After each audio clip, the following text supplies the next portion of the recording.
La paz y el amor de nuestro Señor Jesucristo esté en vuestros corazones. Y continuando con nuestra lectura diaria, la Biblia en un año, el día de hoy nos corresponde el libro de Primera de Samuel. Pero antes de iniciar con nuestra lectura que nos corresponde, vamos a hacer una introducción a este hermoso libro.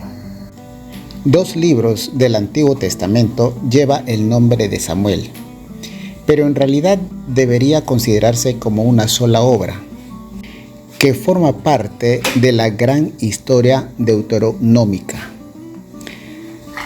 En ella se habla el fin de la época de los jueces y el inicio de la monarquía. Los personajes principales del primer libro de Samuel es Saúl y David. Samuel aparece como el último y el mejor de los jueces.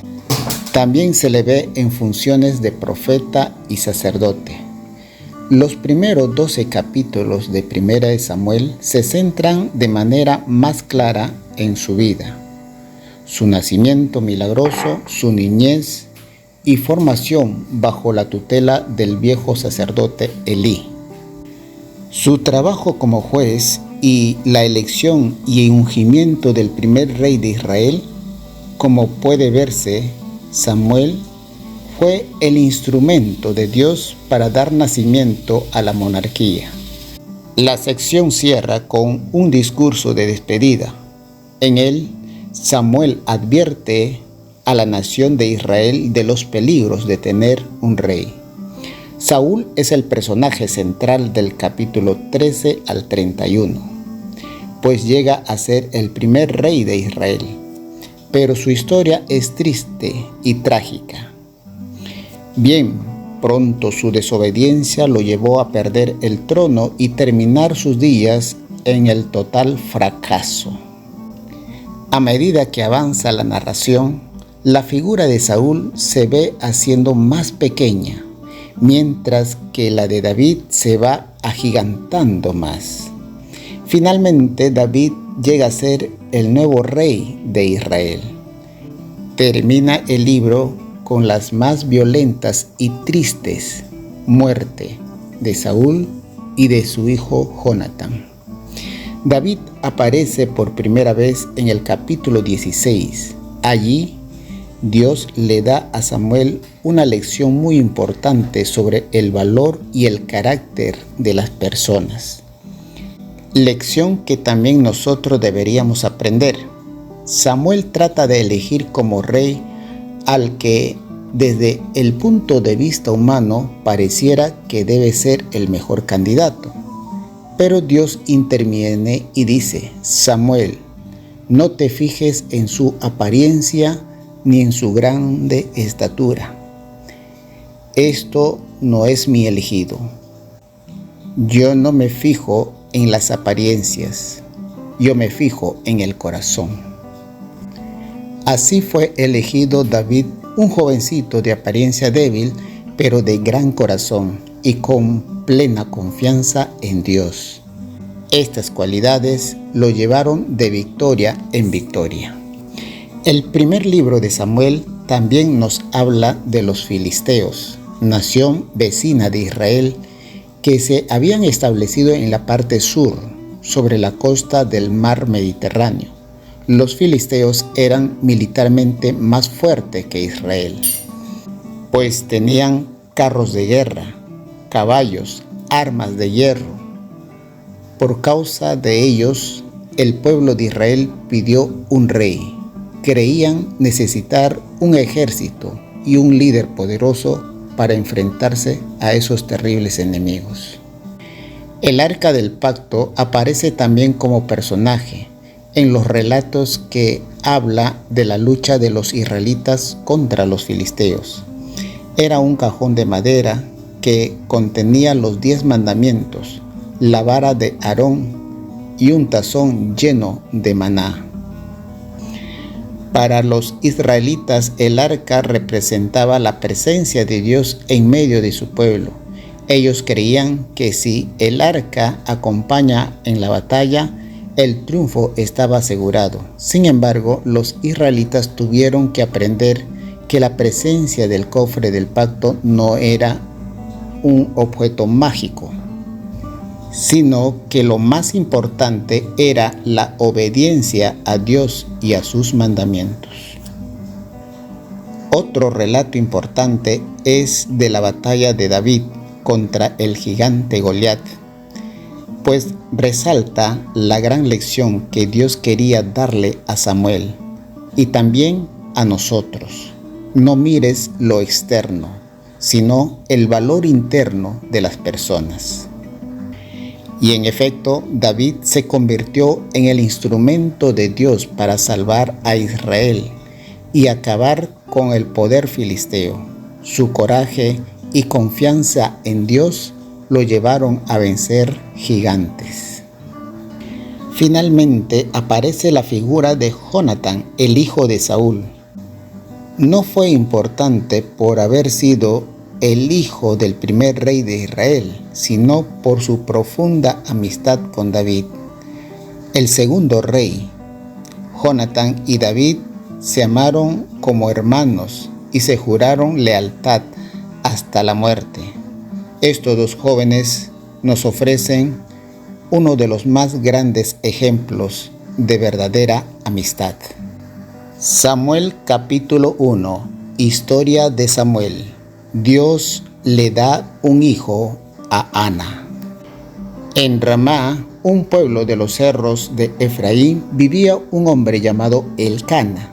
Sus antepasados fueron Jeroham, Elihu, Tohu y Suf. Todos ellos eran descendientes de Efraín. Elcana tenía dos esposas. Una de ellas se llamaba Penina y la otra Ana. Penina tenía hijos, pero Ana no le daba ningunos. Cada año Elcana y su familia salían de su pueblo para ir al santuario de Silo. Allí adoraban al Dios Todopoderoso y presentaban ofrendas en su honor. Allí también trabajaban dos hijos del sacerdote Elí, llamados Onfi y Fines.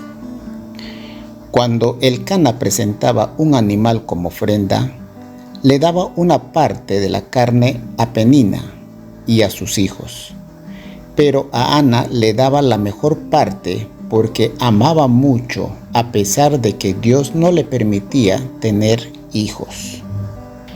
Y como Ana no tenía hijos, Penina se burlaba de ella.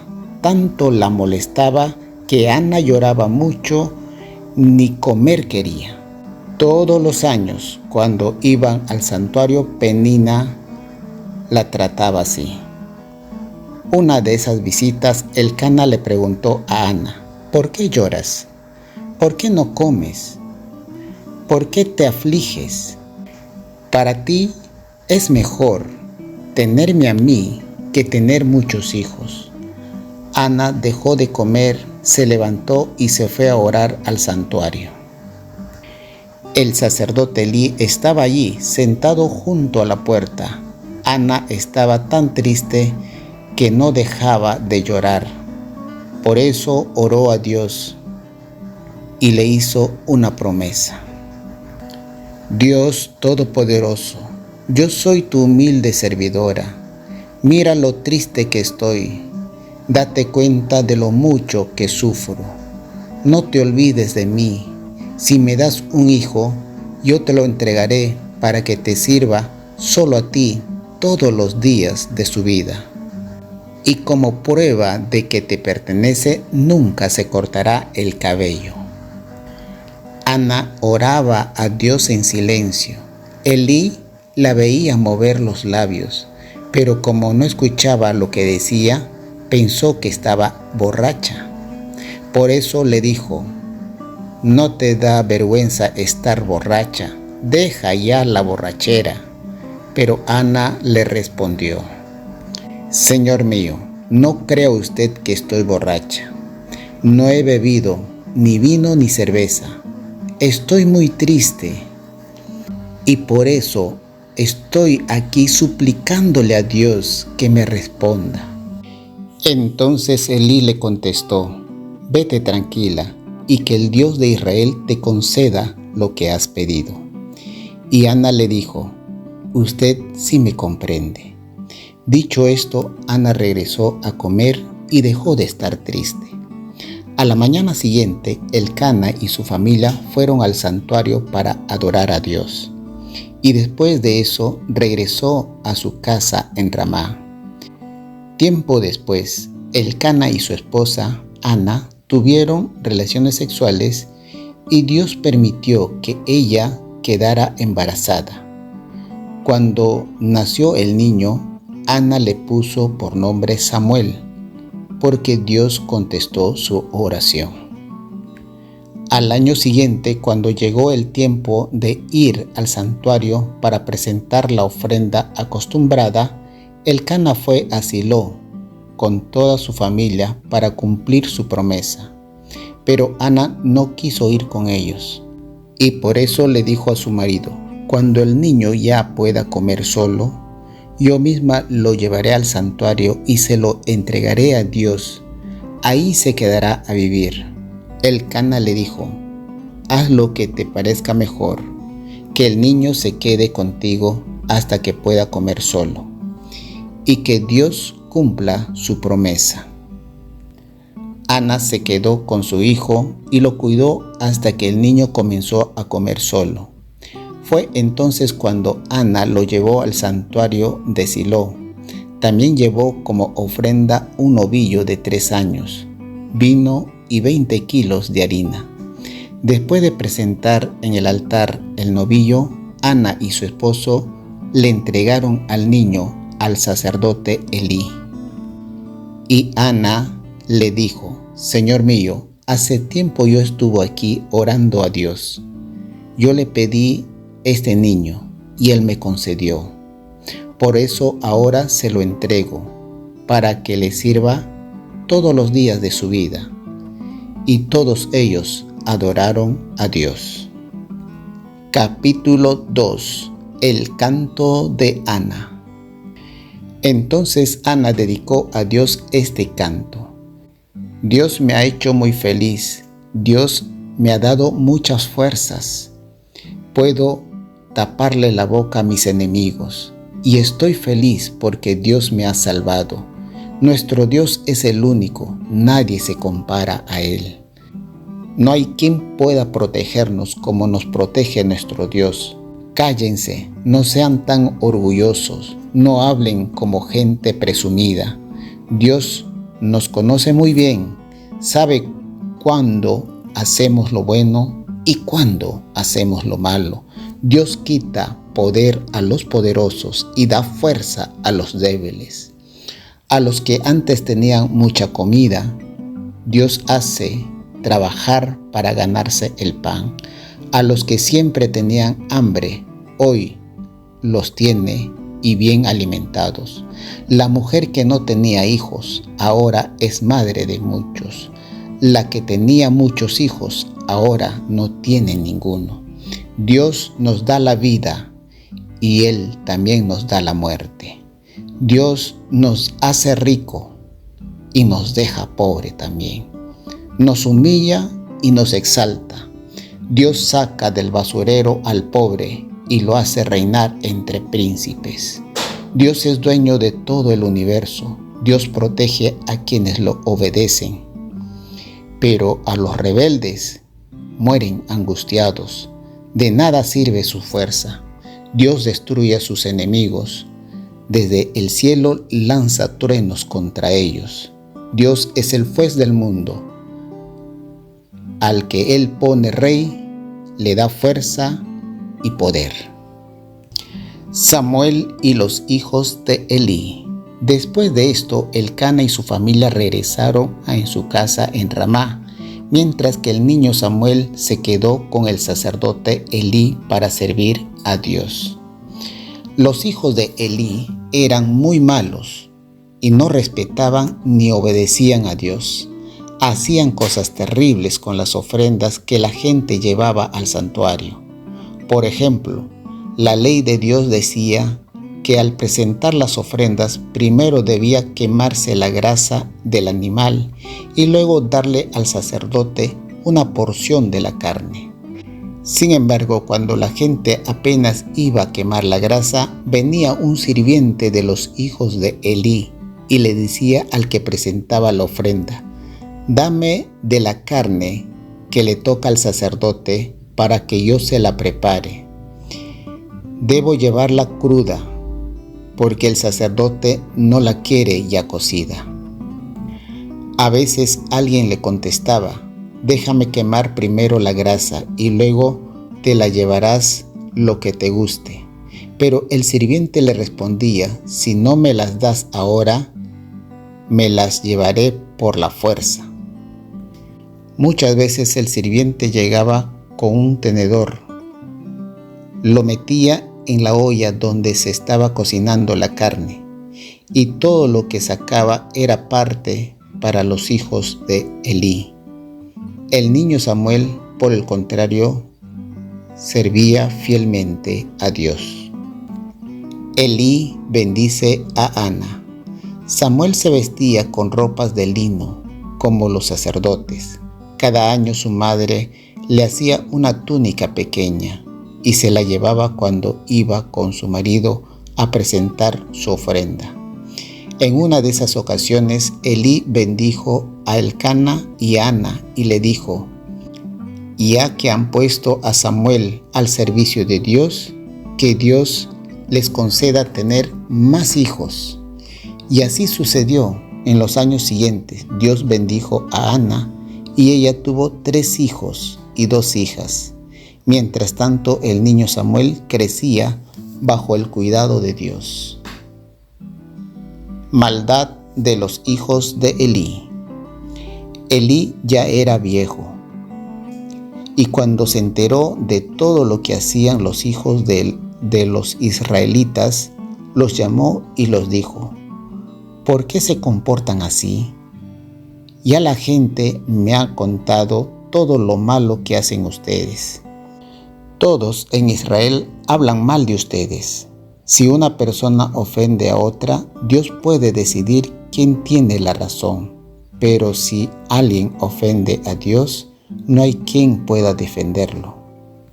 Sin embargo, los hijos de Elí no hicieron caso al regaño de su padre. Además, Dios había decidido quitarles la vida.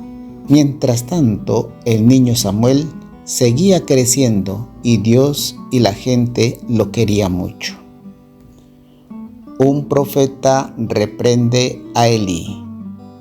Dios envió a un profeta para que le dijera este mensaje a Elí: «Yo me di a conocer a tus antepasados cuando ellos eran esclavos del rey de Egipto. Entre todas las tribus de Israel elegí a tu familia para que sus descendientes fueran mis sacerdotes. Les di el privilegio de ofrecer sacrificios en mi altar, de quemar incienso, de vestir las túnicas sacerdotales y de comer de las ofrendas del pueblo. ¿Por qué no das importancia a los sacrificios y a las ofrendas que mandé presentar en mi santuario? Tú le das mayor importancia a tus hijos que a mí. Ellos están cada día más gordos, porque se quedan con lo mejor de las ofrendas que el pueblo trae. Yo le había prometido a tu familia y a tus antepasados que siempre serían mis sacerdotes, pero ya no será así. Yo aprecio a los que me aprecian, pero desprecio a los que me desprecian. Viene el día en que toda tu familia perderá importancia. Ninguno de tus hijos llegará a viejo. Los pocos que queden como sacerdotes te harán sufrir mucho y también morirán jóvenes. Y tú serás testigo del bien que haré a mi pueblo. Para que sepas que todo esto sucede tal como te he dicho, te haré una señal. Tus 2 hijos, Omni y Fines, morirán el mismo día. Sin embargo, yo pondré en mi santuario a un sacerdote fiel, que hará todo lo que a mí me gusta. Haré que su familia viva mucho tiempo y que sirva al rey que he elegido. Los pocos que sobrevivan de tu familia se arrodillarán ante el sacerdote fiel y le suplicarán: por favor, denos usted algún trabajo como sacerdotes para que podamos comer, aunque sea un pedazo de pan. Capítulo 3. Dios llama a Samuel. En aquellos tiempos, Dios se comunicaba muy pocas veces con la gente y no le daba a nadie mensajes ni visiones. Por su parte, el niño Samuel servía a Dios bajo la dirección de Elí, ya que casi estaba ciego. Una noche, poco antes de que se apagara la lámpara del santuario, Dios llamó a Samuel por su nombre, y Elí y Samuel estaban ya acostados, cada uno en su habitación. Samuel dormía en el santuario, que es donde estaba el cofre del pacto de Dios. Samuel, Samuel, dijo Dios. Samuel fue corriendo al cuarto de Elí y le dijo: aquí estoy, ¿en qué puedo servirte? Elí le respondió: yo no te llamé, anda, vuelve a acostarte. Samuel fue y se acostó, pero Dios volvió a llamarlo: Samuel, Samuel. Y él se levantó y se fue de nuevo donde estaba Elí. Aquí estoy, le dijo, ¿en qué puedo servirte? Elí le respondió: yo no te he llamado, hijo mío, anda y vuelve a acostarte. Samuel estaba confundido, porque aún no conocía la voz de Dios. Esta era la primera vez que Dios le hablaba. Por tercera vez, Dios lo llamó: Samuel, Samuel, Samuel. Y Samuel se levantó, pues en donde estaba Elí, y le dijo: aquí estoy, Señor, ¿en qué puedo servirte? En ese momento Elí comprendió que era Dios quien lo llamaba al niño. Así que le dijo: anda a acostarte. Si oyes otra vez que te llaman, contesta así: dime, Dios mío, ¿en qué puedo servirte? Samuel volvió a acostarse, y poco después Dios mismo se le acercó y lo llamó como antes: Samuel, Samuel. Y él contestó: dime, Dios mío, ¿en qué puedo servirte? Dios le dijo: voy a hacer en Israel algo muy terrible. Cuando la gente lo sepa, temblará de miedo. Cumpliré contra la familia de Elí todo lo que le he dicho. Él sabía que sus hijos me ofendían gravemente y no hizo nada para corregirlos. Así que voy a castigar a su familia, y nada ni nadie podrá evitarlo. Juro que ninguna ofrenda será suficiente para que yo le perdone su maldad. Samuel volvió a acostarse, y cuando amaneció se levantó y abrió las puertas del santuario, pero no se atrevía a contarle a Elí la visión que había tenido. Entonces Elí lo llamó: Samuel, hijo mío. Aquí estoy, contestó Samuel. Y Elí le preguntó: ¿qué te ha dicho Dios? Cuéntame todo. Que Dios te castigue si no me lo dices. Samuel lo contó todo sin ocultarle nada, y Elí le dijo: que haga su voluntad Dios, Él es quien manda. Samuel seguía creciendo y Dios lo cuidaba. También le daba mensajes en el santuario de Silo, y Samuel se los comunicaba a todo el pueblo. Todo lo que Dios permitía por medio de Samuel se cumplía. Por eso en todo Israel la gente confiaba plenamente en las palabras de Samuel. Esto es Palabra de Dios. Lo recibimos, Señor. Esperamos que te hayas edificado con el mensaje de hoy y que lo compartas con otros. Por favor, haz planes para unirte a nosotros para una nueva lectura diaria, la Biblia en un año. Bendiciones y hasta mañana, si Dios lo permite.